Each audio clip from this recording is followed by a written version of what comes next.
Alright, what's up, boys? I got more questions more quickly than I was expecting to on the last one.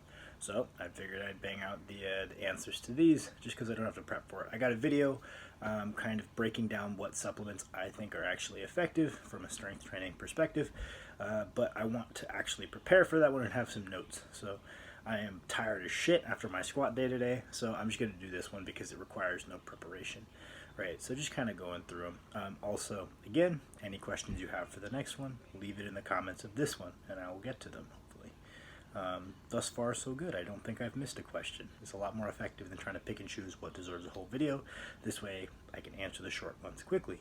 The first one is, what age did I start lifting? I think I started lifting when I was 17, 16. I don't know exactly when.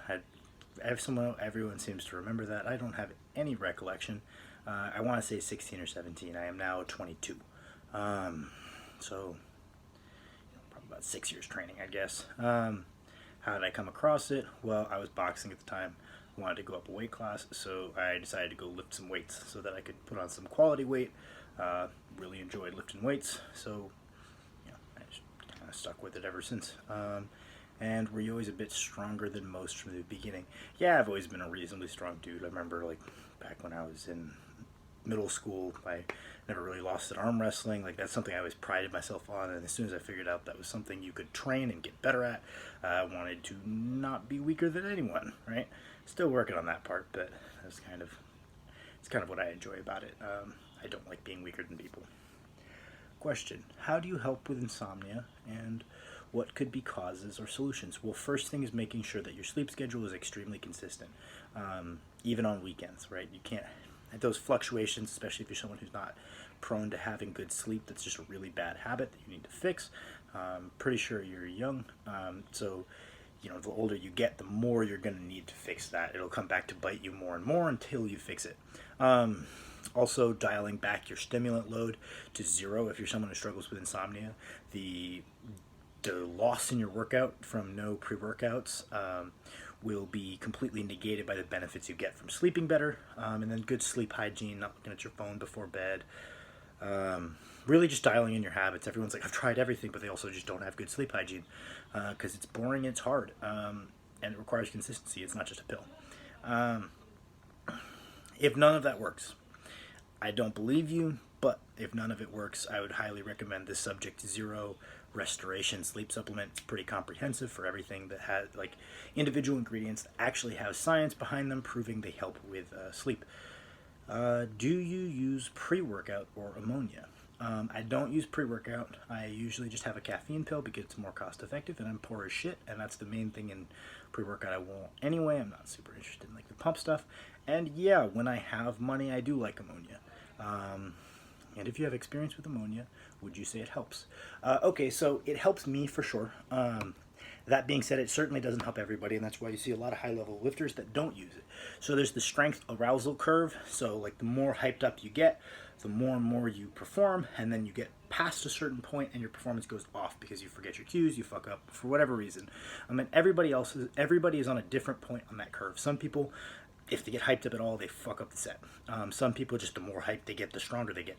You're somewhere on there, and depending where you're on that curve is going to determine whether smelling salts or ammonia are really going to benefit you. So that's just something you have to be realistic with.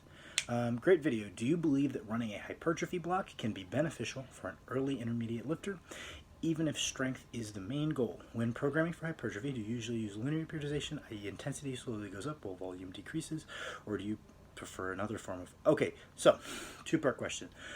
Generally speaking, I don't like taking time away from heavy training specifically for hypertrophy for newer lifters because both can be done at the same time to a fairly good degree. When you're more advanced, you might need to back off the strength training to really optimize your hypertrophy training. Mike Israel has a super good video on this, like the differences between strength and hypertrophy training and how to do them both. And when you're a beginner, doing them both is very viable. Most of the adaptations to training take place within 24 to 48 hours of training. So why would you need to take off a big month, 2 month block of time for hypertrophy when you could just do it on a week-to-week basis in addition to your strength training? I just think that time spent away from strength training is to some degree not completely wasted, but there's no reason you can't do both simultaneously. And when you are doing hypertrophy training, you use linear periodization. I don't think you should be tapering the volume for hypertrophy training. You should be actually gradually ramping both the intensity and the volume, starting from like the lower end of what you can benefit from, working up to the upper end of what you can recover from. So I highly recommend whoever this is, you look into the RP stuff, Dr. Mike Israetel's stuff of periodizing bodybuilding training. It's very interesting. It's very scientifically validated, and if that's something you're interested in, that's the place to go. How would you go about correcting knee cave in the squat? I would train some unilateral work. I find that is really, really quick fixes. Doing Bulgarian split squats, working pretty hard twice a week, making sure you're getting a full ROM, not using hand support, working on your balance goes a long way. And then just cueing and doing more lighter squats correctly. I'm sure you can do a light squat without knee cave, so progressing what you can do without knee cave, really aggressively cueing spread the floor. It's one of those cues that takes a while to take effect, right? So if you go up to your max and you spread the shit out of the floor, your knees are still going to cave because you haven't built up your abductors, right? But if I cue spreading the floor on every warm-up and every work set I do for a whole training block, my abductors are going to be significantly stronger and I'm more prepared to spread the floor. I'm better executing that cue when I get to the heavyweight after having performed it and built up the strength that pertains to the cue. Elbow flare on the bench. Probably just work on your back tightness. There could be some slightly more complicated stuff, but more than likely it's a back tightness issue. You want retraction and depression. And you're probably losing that as you break it off your chest. Could be possible that you're just over tucking on the negative because you've been told to tuck your elbows. I wouldn't think about tucking your elbows on the negative if that's something you're doing. I think that some degree of flare is natural for the raw bench press, and the over tucking the elbows thing is just a relic from back when geared lifting was the primary form of lifting being done. Kind of an odd question, but you know how everyone says someone is on gear if they have big traps and big shoulders because they have more androgen receptors. Does this mean in general those muscles are easier to grow in gear? I genuinely don't know. I don't know. I'm not going to bullshit you with an answer to something I don't know. Push-ups and pull-ups, useless for powerlifting, ? Pull-ups are absolutely not useless for powerlifting. I think they're one of the best motions that you should have in your routine on a weekly basis.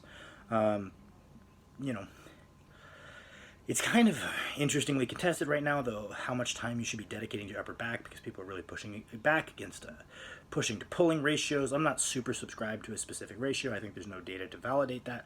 But I do think some additional upper back work goes a really long way, and pull-ups are a very good upper back exercise. So nothing wrong with those. Push-ups, good for recovery. I think weighting them is a very, very good alternative for dumbbell bench for those of you who train in a home gym.